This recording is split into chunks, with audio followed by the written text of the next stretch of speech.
Voltemos então à nossa exposição da Epístola de Judas, o meio-irmão de Jesus. Já ficou claro que não é o Judas Iscariotes, né? Esse aqui é o meio-irmão de Jesus, que ele, juntamente com seus irmãos, inclusive Tiago, que se tornou o primeiro pastor da igreja em Jerusalém. Eles se converteram depois que Jesus ressuscitou, muito provavelmente, porque no início eles não compreenderam, eles tinham Jesus apenas como seu irmão, né? Então eles não, assim como Maria também não compreendia, né? Mas Maria compreendeu logo. Maria e José, por exemplo, quando Jesus ficou em Jerusalém, que eles tiveram que voltar do meio do caminho para encontrar Jesus, achando que ele estava perdido, né? Ela não compreendendo, disse: eu e teu pai estávamos te procurando, né? Aí Jesus disse: mas vocês não sabiam que cabe a mim estar na casa de meu pai, né? Então, eles não entenderam nada naquela hora. Os outros discípulos também, no início, não entendiam muito do que Jesus falava. Por exemplo, quando Jesus falava da ressurreição, o Filho do Homem vai ser entregue, mas ele ressuscitará ao terceiro dia, porque está escrito nos profetas e tal. Os discípulos não entenderam. Sobre a ressurreição de Jesus, também os discípulos só entenderam depois que Jesus ressuscitou. Porque também os discípulos não entenderam nem a missão de Jesus, né? Para os discípulos, Jesus seria aquele rei que, com seu poder e glória, ia vencer o Império Romano, né? E restaurar um reino messiânico, né? Eles acreditavam que Jesus era o Messias, mas eles acreditavam no Messias que iria restaurar o reino a Israel para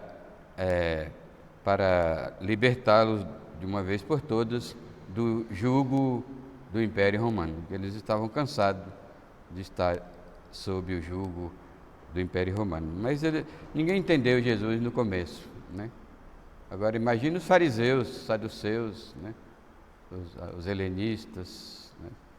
E todo o povo judaico, né? Não compreenderam. E até hoje a humanidade incrédula não entende. Espera-se que os crentes entendem, né? A missão de Jesus, e entendem até mesmo entenda a demora, né? A aparente demora da vinda de Jesus, né? Por isso que é importante ouvir pregações escatológicas, né? Hoje nós vamos tocar um pouquinho acerca do propósito da vinda do Senhor.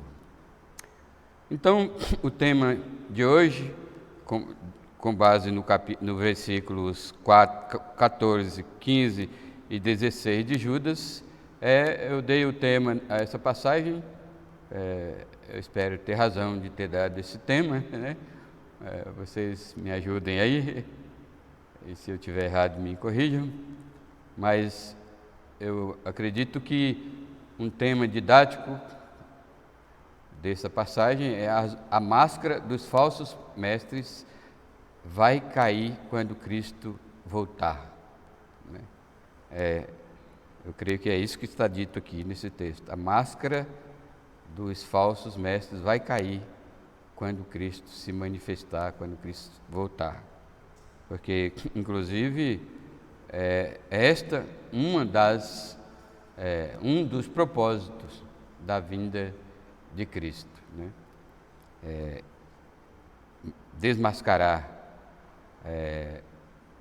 ou melhor, aquilo que nós temos explicado que hoje é tão difícil, e que porque Judas deixa claro aqui que esses indivíduos se introduzem no meio do povo de Deus com dissimulação, né? Dissimular significa ocultar a realidade, né? Então eles não entram no meio cristão, não precisa ser nem dentro da igreja local, né? No meio cristão, eles se mostram como cristãos, né? Mas na realidade eles são falsos mestres, são pseudo-cristãos, né? Então o tema de hoje é: a máscara dos falsos mestres vai cair um dia. Aliás, máscara, né? Falar de máscara hoje, né? É bem contextualizado, né? Tá todo mundo usando máscara, mas máscara é o equipamento mais querido dos falsos mestres. Máscara é o equipamento mais usado pelos falsos mestres, porque eles precisam praticar a sua dissimulação, eles precisam ocultar a sua identidade, senão eles não vão atingir o alvo, né? Porque se o falso mestre dizer, eu sou de Satanás, ninguém vai ouvi-lo. Então, os falsos mestres usam, inclusive, jargões cristãos, como graça, morte de Cristo, salvação, né? Fé, né? Doutrina. Então, o linguajar dos falsos mestres é um linguajar cristão, né? Embora o islamismo seja a religião que mais cresce no mundo hoje, né? É mais fácil você repugnar, né? Rejeitar o islamismo do que um cristianismo falso, porque um falso profeta travestido de crente, né? É mais fácil, né? E é assim que eles se manifestam, eles se vestem de crente para iludir o povo. Só que eles precisam mostrar serviço para o seu mestre, seu mentor, que é Satanás. Então, eles estão ali travestidos de cristão, mas o propósito é ensinar a falsa doutrina, né? E até as igrejas que eles organizam são a fachada é de uma igreja cristã, né? O linguajar deles são de cristãos, né? Mas o crente que está bem informado, bem inteirado das sãs doutrinas da Escritura, pode muito bem identificar.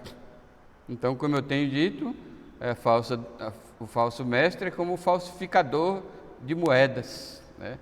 Ele está sempre maquinando como falsificar uma moeda de tal ponto que ela se passe por verdadeira. Aí cabe aos especialistas em moedas treinar bastante para identificar imediatamente, tão logo apareça uma nota falsa à sua frente. Assim, o crente ele tem que treinar nas Escrituras, ouvir as boas pregações, prestar bastante atenção. Teve dúvida, corre para tirar a dúvida, né? Agora, o crente ele tem que ser humilde, né? Por isso que a Bíblia diz: humilhai-vos debaixo da poderosa mão de Deus, porque se ele for orgulhoso e achar que sabe, né? Porque tem crente muito orgulhoso, ele acha que sabe mais do que o pastor, né? Quando Deus deu pastores à igreja, é porque os crentes são chamados de ovelhas, eles não sabem tudo, assim como o pastor não sabe tudo, mas ele foi mais treinado para responder as perguntas dos crentes. Então o crente humilde ouve a explicação da palavra de Deus, né? Principalmente se o pastor é fiel, não tem pretensões de iludir, né? Eu mesmo, os meus argumentos que eu tenho demonstrado no meu ministério, durante todo o ano, que eu não tenho nenhuma pretensão de iludir o povo de Deus, porque eu não vou ganhar nada com isso, né? Pelo contrário, eu vou perder, né? Minha posição segundo a posição de Tiago, capítulo 3, que diz que a posição de quem ensina a Bíblia é perigosa, porque se ele ensina, ele vai receber mais juízo do que os que ouvem os seus ensinos, porque a responsabilidade de ensinar a verdade, de interpretar a palavra de Deus com seriedade, com verdade, com clareza e sem torcê-la para proveito próprio, né? Principalmente, porque os falsos mestres normalmente eles torcem, nem sempre, eles torcem a sã doutrina para proveito próprio, né? Mas muitos, nós vimos há semanas atrás, que muitos são iludidos, né? O diabo já os convenceu que aquilo que eles ensinam e creem e seguem é verdade, e aí eles recebem lavagem cerebral e vivem naquilo e ninguém tira, né? É tanto que é muito difícil conversar com um falso mestre ou com aqueles que já foram mordidos pela serpente. Eu digo que aqueles que frequentam igrejas falsas e estão debaixo do ensino de mestres falsos, eles foram mordidos pela serpente. É muito difícil ensinar essas pessoas. Se você cita a Bíblia, ele diz, isso não significa isso, né? Quando está a Bíblia, você não precisa dizer que a Bíblia não significa isso, né? A Bíblia já está clara, né? O que é importante para cada crente é o fato de que a própria Bíblia explica a Bíblia. Eu sei que tem passagens na Bíblia que é bastante difícil de entender, né? Mas o crente humilde vai entender, não, a Bíblia não são textos isolados. A Bíblia é um texto conectado, né? Então, o que você lê lá em Gênesis tem explicação no Novo Testamento, né? Principalmente porque o Novo Testamento é a explicação do Velho Testamento. O que a gente não entende do Velho, vai lá para o Novo Testamento que você vai entender o que está escrito no Velho. Mas tem que ser humilde e não viver entristecendo o Espírito Santo com orgulho, né? Com muita oração, temor a Deus e muita leitura bíblica e muito ouvir de sermões esclarecedores, né? Porque, como diz Romanos 10, a fé vem pelo ouvir e o ouvir da pregação. Amém, irmãos? Então, máscara é o equipamento mais utilizado pelos falsos mestres para a sua prática de dissimulação, assim como o seu mentor, Satanás, utiliza de disfarces de anjo de luz, sendo anjo das trevas, de acordo com o comentário do apóstolo Paulo sobre os falsos apóstolos em 2 Coríntios 11, 14, onde ele diz, não é de admirar, porque o próprio Satanás se transforma em anjo de luz. Não é muito, pois que os seus próprios ministros se transformam em ministros de justiça, e o fim deles será conforme as suas obras. Judas apenas diz que eles se introduzem no meio do povo de Deus com dissimulação, ou seja, ocultando a verdadeira realidade, a sua verdadeira identidade, ocultando quem realmente eles são e para que vieram, né? Os falsos mestres nunca diz imediatamente para que vieram. Quando eles abrem a boca e os crentes estão preparados, estão perto de Deus, eles entendem. Quando eles abrem a boca e o crente não está preparado, o crente fica com dúvida, no mínimo com dúvida, né? E na dúvida sofrem, né? E muitos podem até segui-lo por alguns minutos, seguir aquela dúvida e achar que os falsos mestres têm razão, né? E viver com dúvida, né? Então é muito perigoso, né? Como Judas tem razão de nos advertir, né? A mensagem que traz esse trecho, esse pequeno trecho da Epístola de Judas, é que esse fato que Judas está relatando aqui, também é mais um consolo para as ameaças dos falsos mestres que tanto atormentam o povo de Deus desde os tempos de Judas. Eles serão desmascarados pelo Senhor Jesus Cristo na sua vinda. Então isso deve nos confortar, né? Hoje a gente sofre certos tormentos quando a gente vê na iminência de um verdadeiro crente ser enganado por um breve tempo, porque a Bíblia diz que quem crê em Deus não será confundido. Então não tem jeito do eleito ficar enganado para sempre, mas um minuto de engano significa sofrimento para ele, para sua família, para a igreja e muito provavelmente para a sua nação, sua cidade, né?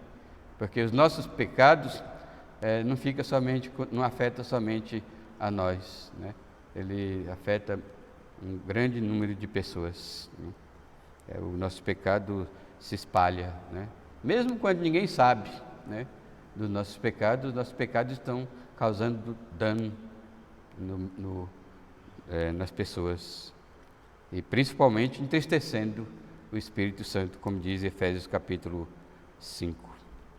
Assim, então, meus irmãos, o nosso conforto é que um dia os falsos mestres serão desmascarados. As máscaras deles vão cair, né? Junto com eles, né? Então, aí, quando eles forem desmascarados, que argumento eles vão ter, né? Não haverá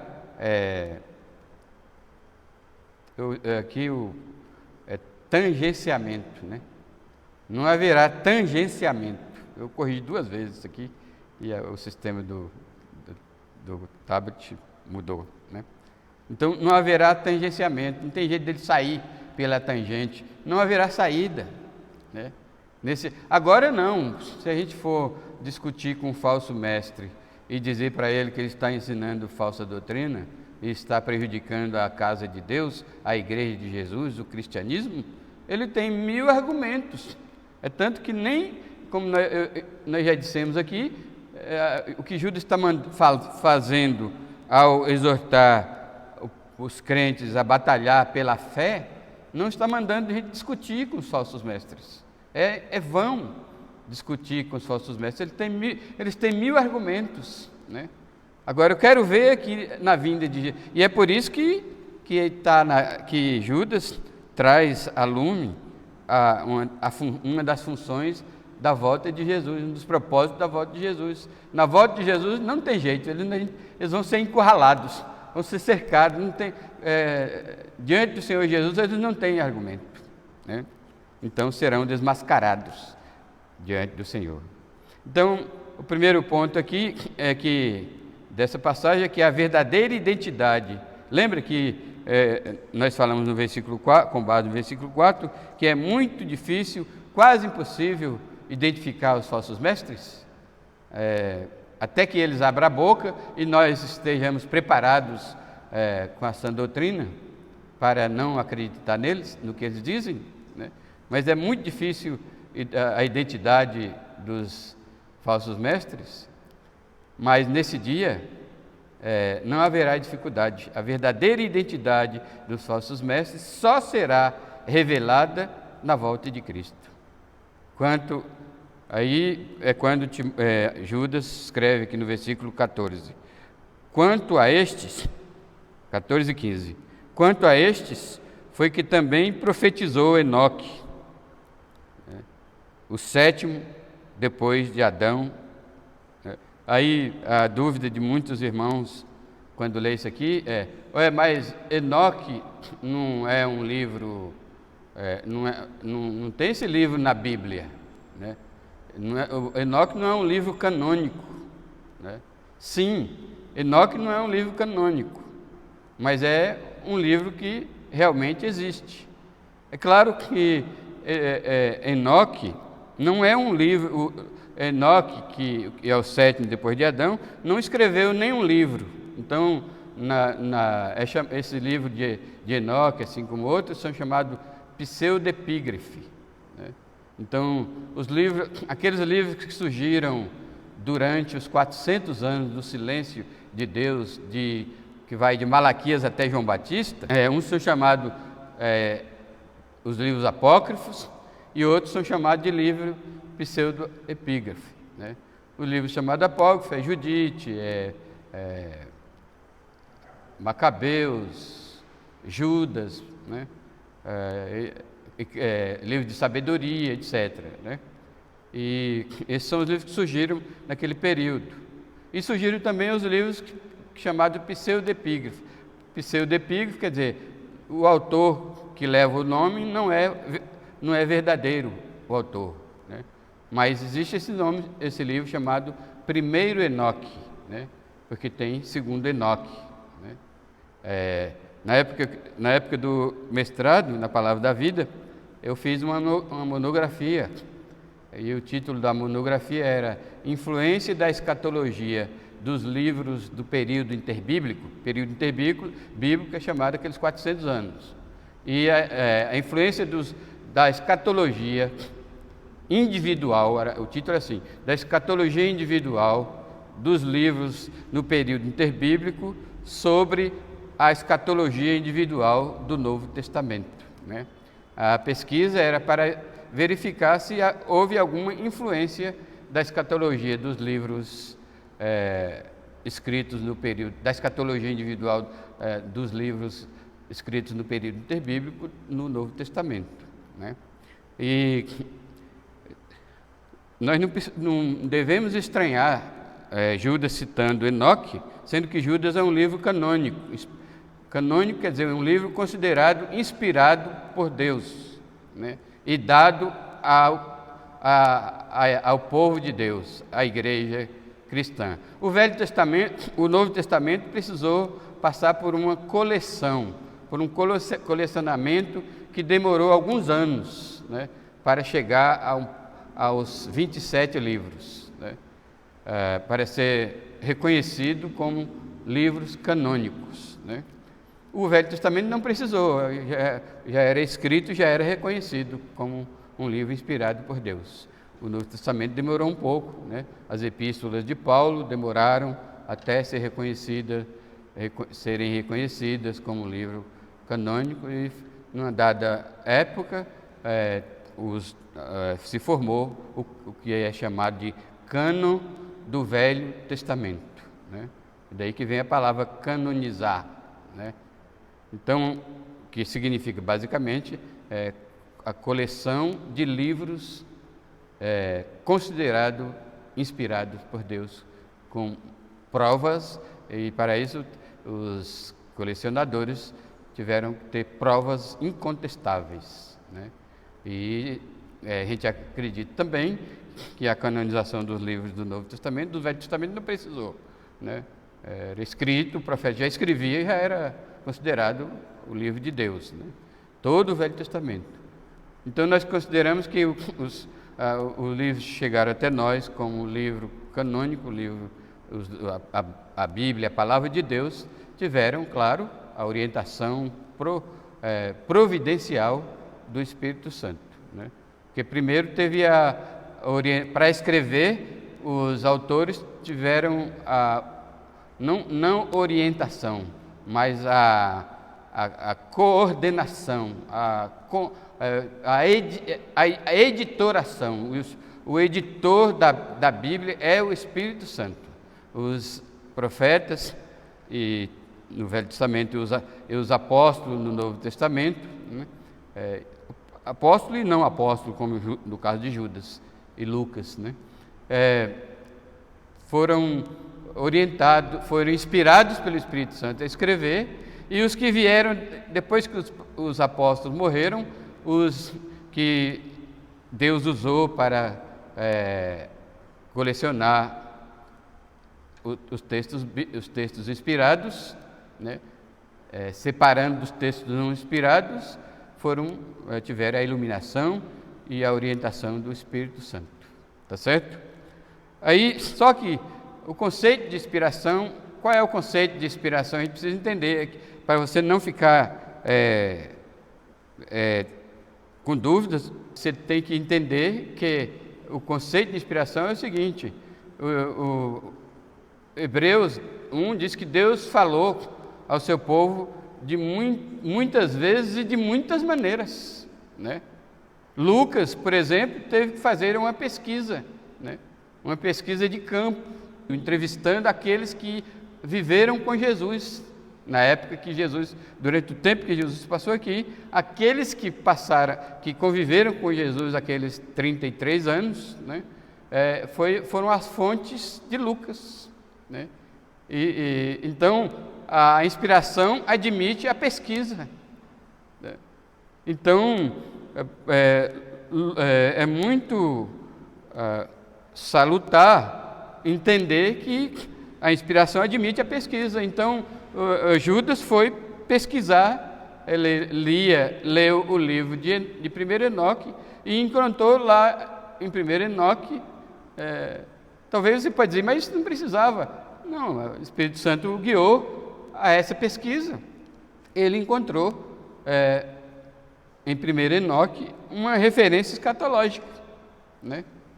Uma referência escatológica individual, porque aqui promete a promessa que Judas, na sua pesquisa de 1 Enoque, encontrou, foi que ele disse: a estes foi que também profetizou Enoque, o sétimo, depois de Adão, dizendo: eis que veio o Senhor entre suas santas miríades. Isso aí está no Novo Testamento, que Jesus vem com seus anjos.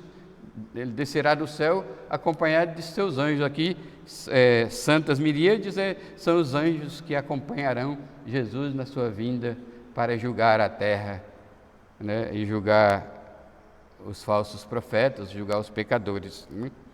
Então, diz aqui, eis que o Senhor veio, aí ele citando Enoque, diz: eis que veio o Senhor entre suas santas miríades para exercer juízo contra todos e para fazer convictos todos os ímpios, acerca de todas as obras ímpias que impiamente praticaram e acerca de todas as palavras insolentes que ímpios pecadores proferiram contra ele. Então isso aqui é muito interessante, porque cabe no contexto geral das Escrituras. É exatamente isso que Paulo, Pedro, né, Jesus ensinou, que na sua vinda ele vem para julgar os ímpios, né, e desmascarar os ímpios, porque a palavra desmascarar está aqui, ó. Eis que veio o Senhor entre suas santas miríades para exercer juízo contra todos e fazer convictos todos os ímpios, porque hoje em dia é difícil convencer os convictos, vem da palavra convencer, convencer os ímpios de suas impiedades. A maioria dos ímpios não bate no peito, né? Não tem um preso aí político que diz que ele é a alma mais honesta deste mundo? E está sendo comprovado, muito comprovado, que ele fez e aconteceu e roubou e saqueou o Brasil, né? Mas ele diz que é a alma mais justa do mundo. É difícil convencer um pecador.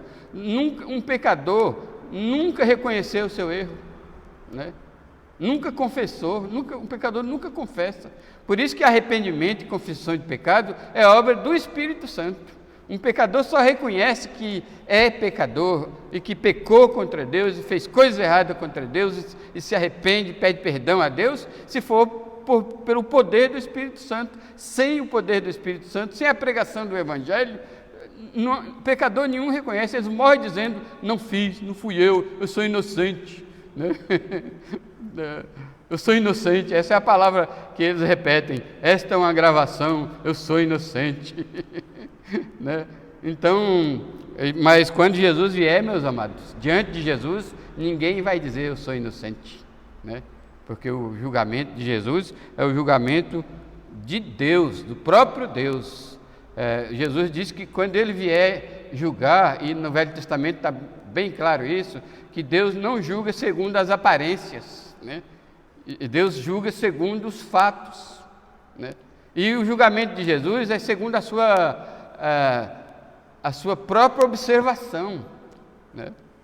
Jesus é onisciente, ele conhece. Além disso, o livro de Apocalipse diz que ele tem um livro, lá, já viram lá em Apocalipse, capítulo 21, diz que Deus tem um livro onde ele registra todas as obras dos incrédulos, dos ímpios. Está tudo escrito. É por isso que no julgamento final, e parece que Judas tem isso em mente, no julgamento final esse livro vai ser aberto, né? Como diz aqui em Apocalipse 21, 11, né?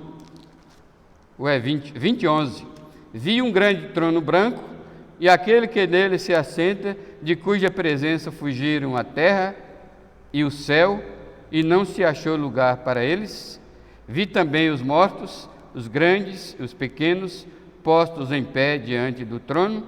Então se abriram livros, ainda outro livro, o livro da vida foi aberto, e os mortos foram julgados segundo as suas obras, conforme o que se achava escrito nos livros, né?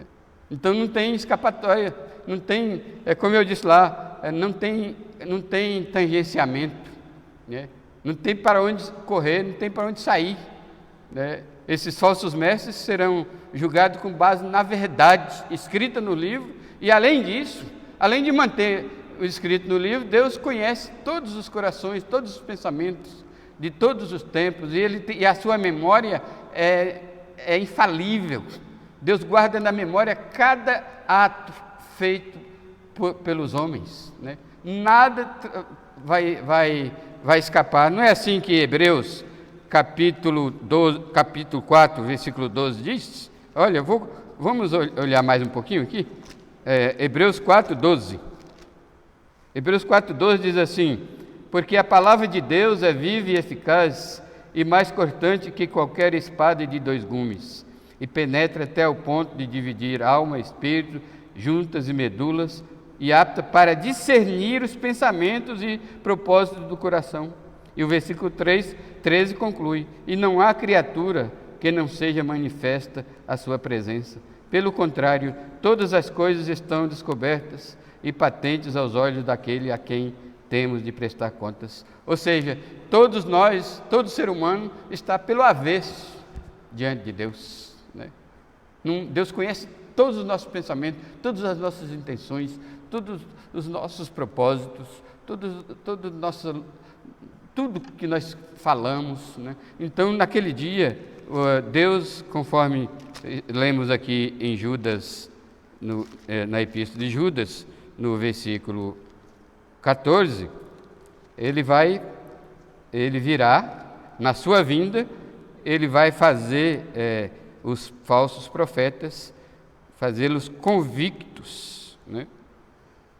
Vão fazê-los convictos a todos os ímpios, acerca de todas as obras ímpias que impiamente praticaram, e acerca de todas as palavras insolentes. Palavras insolentes aqui não tem que ser palavras de blasfêmia, né? Os falsos profetas normalmente não blasfemam abertamente de Deus, né? Pelo contrário, eles usam linguagens impiedosas, né? Finas sobre Deus, né? Mas linguagens insolentes pode se referir ao ensino errado, falso, que eles ministraram ao povo, conduzindo o povo, induzindo o povo ao erro, né? Porque o povo que segue o falso mestre receberão a mesma punição dos falsos mestres. Por isso essa preocupação de Judas, dizer exortar os crentes a batalharem pela fé. E eu já expliquei aqui que batalhar pela fé é perseverar na fé, na sã doutrina, né? Porque é perigoso um verdadeiro crente seguir um falso profeta. Vai que Jesus vem nessa hora, né? Antes de você se arrepender e voltar às sãs doutrinas, aí você no mínimo vai perder galardão e vai ficar envergonhado diante do seu Senhor, né? Então não vale a pena. Então a verdadeira identidade dos falsos mestres só será revelada na volta de Cristo, e será verdadeiramente revelada, né? Ele vem para exercer juízo e para fazer convicto a todos os ímpios da sua impiedade, né? Não haverá escapatória. E em segundo lugar, é bom saber algumas outras características dos falsos profetas. Enquanto Jesus não vem, aí Judas dá mais uma colher de chá para nós, né? Identificarmos um pouco os falsos mestres. Então Judas escreve que normalmente, versículo 16, os tais são murmuradores. Normalmente eles são murmuradores, né? Eles são também descontentes, né? Eles não, os falsos, uma característica do falso mestre é o descontentamento. Ele não está contente com a vida que Deus lhe deu, né? Ele não está contente com o que ele tem, ele quer mais, né? Ele quer mais status, quer mais fama, quer mais dinheiro, quer mais pessoas bajulando, que os falsos mestres gostam de bajulação, né? Ele gosta de aplausos, né? Então, quanto mais gente os aplaudindo, melhor, mais eles se sentem felizes, né? Aí diz aqui que eles andam segundo as suas paixões, né? Então, o propósito dos falsos mestres é satisfazer as suas paixões, né? Seja elas quais forem, né? Dizem que existe 3 barras que puxam os falsos mestres, né? Que são as barras do ouro, as barras da saia e tem outra barra lá. Então, quando eles não caem na armadilha do sexo, ele cai na armadilha da ganância do dinheiro, né? Então, as paixões deles variam, né? E eles também têm a paixão por status, né? Por fama, né? A sua boca vive propalando grandes arrogâncias, né? Eles são arrogantes, né? Por causa da sua arrogância, eles falam as suas mentiras com uma convicção tremenda, de tal maneira que ninguém possa questioná-los, né? E muitas vezes eles são tão arrogantes que defamam os servos de Deus, né? Defamam, falam palavras até de baixo calão contra os servos de Deus. A sua boca vive propalando grandes arrogâncias. Eles são aduladores dos outros por motivos interesseiros. Então, eles vivem são aduladores. Eis porque as suas igrejas estão sempre cheias, porque eles jamais pregam contra o pecado daquelas pessoas, né? Então o povo vai nessas igrejas, porque lá não se fala sobre inferno, né? Lá não se fala sobre juízo, lá não se fala sobre a vontade perfeita de Deus, lá não se fala sobre condenação eterna, e lá não se fala sobre novo nascimento, sobre santificação, sobre justiça, caminho reto, né? Honestidade, amor. Essas palavras não estão no vocabulário dos falsos profetas. A palavra dos falsos profetas são palavras bajuladoras: prosperidade, bênçãos, né? Encorajamento, né? De tal maneira que as pregações dos falsos profetas são verdadeiras palestras motivacionais, né? São palestras motivacionais, humanistas, sem base na Escritura, né? São palavras, eles estão ensinando sempre como, né? Como agradar o seu marido, como ser bem-sucedido no seu trabalho, como fazer isso, como fazer aquilo, como ter sucesso na vida, etc.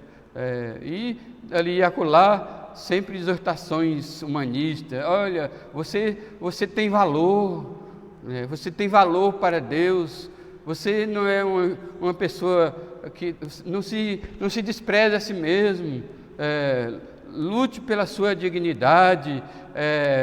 O que está mais em voga? Você tem uma palavra em voga aí, além da dignidade, autoestima. Você deve buscar a sua autoestima, né? E incentivando as pessoas a ser cada vez mais egoístas, egocêntricos e amantes de si mesmo, né? Ou seja, assim como eles são, o povo e deve ser, e essa é a pregação e a exortação deles. Então, essas são as características. Enquanto Jesus não vem para desmascarar os falsos mestres, estejamos atentos a essas questões, a essas características do seu caráter, né? Aí, finalizando aqui a nossa singela pregação, eu vou dizer para vocês, enquanto você aguarda a volta de Cristo, você precisa ter humildade o suficiente, não é pouca humildade não, humildade o suficiente para obedecer a essas exortações de Judas. Essas exortações de Judas só seguem com base na humildade, na fé humilde, né? Por quê?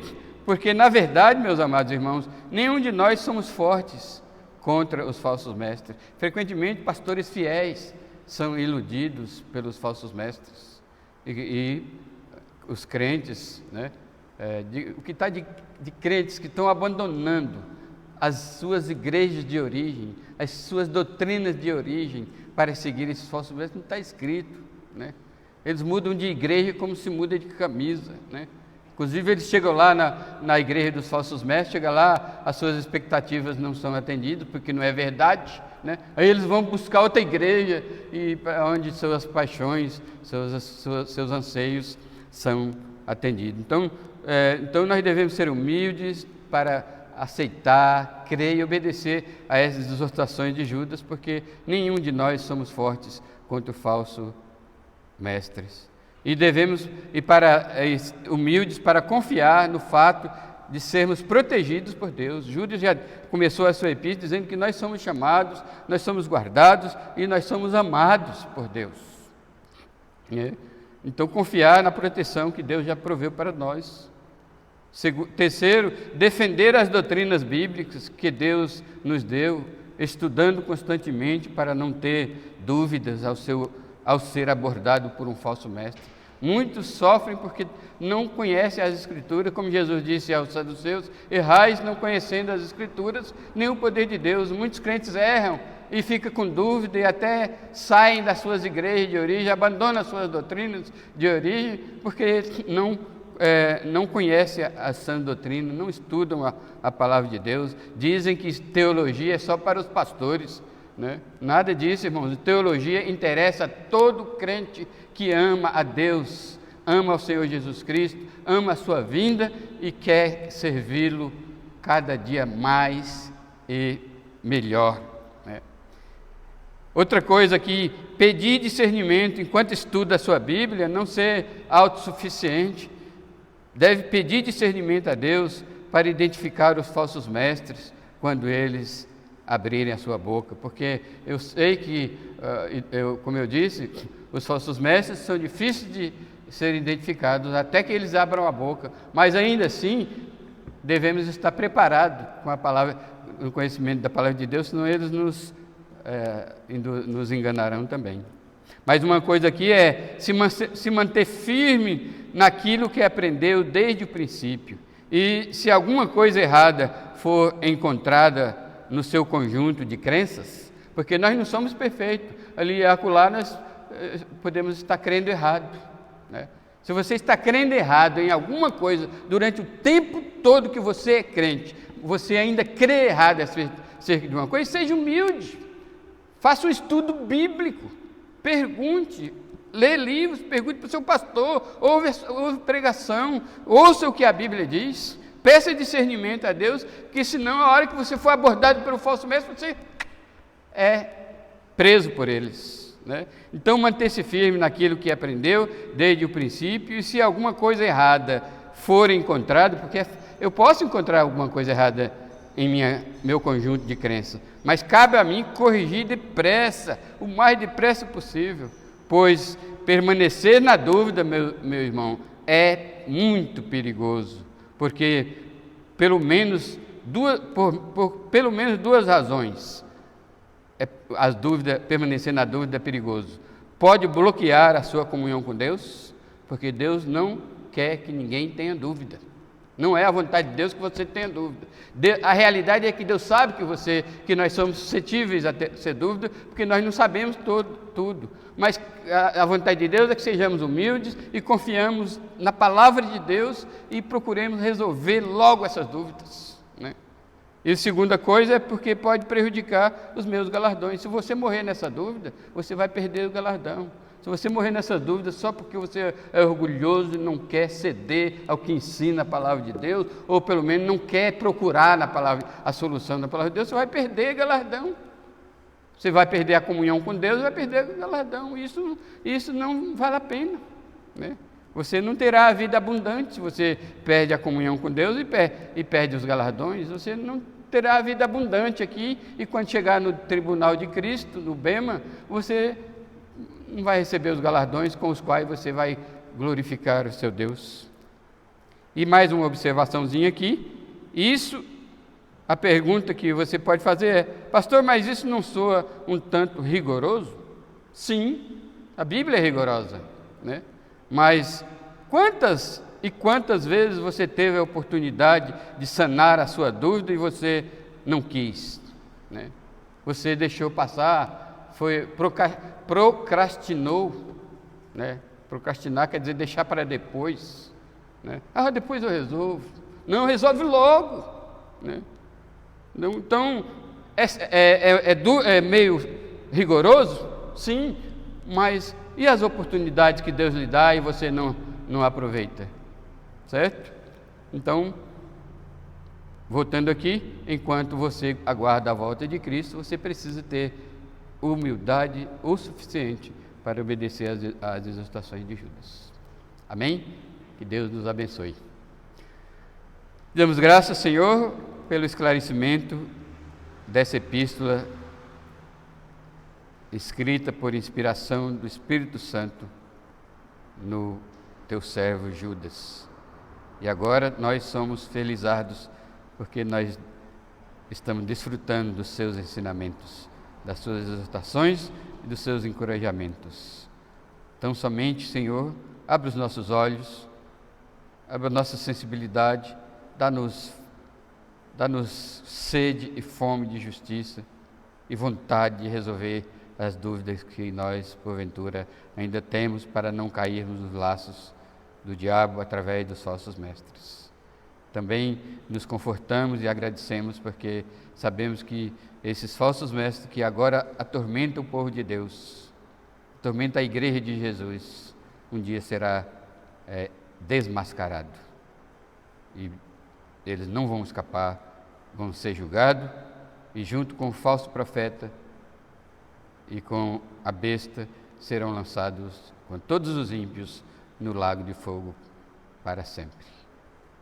Ajuda-nos a não cair nos pecados deles, porque eles são murmuradores. O povo de Deus não pode ser murmurador. Eles se esforçam para satisfazer as suas paixões. Nós devemos renegar as nossas paixões, como o nosso mestre nos orientou. Quem quer vir após mim, negue-se a si mesmo. Tome a sua cruz e segue-me. Eles são aduladores, eles adulam as pessoas com interesse próprio para alcançar os seus propósitos. E as pessoas cegas pelo diabo acabam aceitando os elogios baratos, os falsos elogios, as bajulações dos falsos mestres, dizendo para eles, e eles acabam acreditando que eles são importantes, que eles são isso, que eles são aquilo, pois a Bíblia diz que aquele que pensam ser alguma coisa não sendo nada, e é isso que nós não somos, nada. Se não fosse a misericórdia do Senhor, todos nós já teríamos consumido. Por isso que agora mesmo eu clamo, tem misericórdia de nós, por amor ao nome santo do nosso Senhor Jesus Cristo. Amém.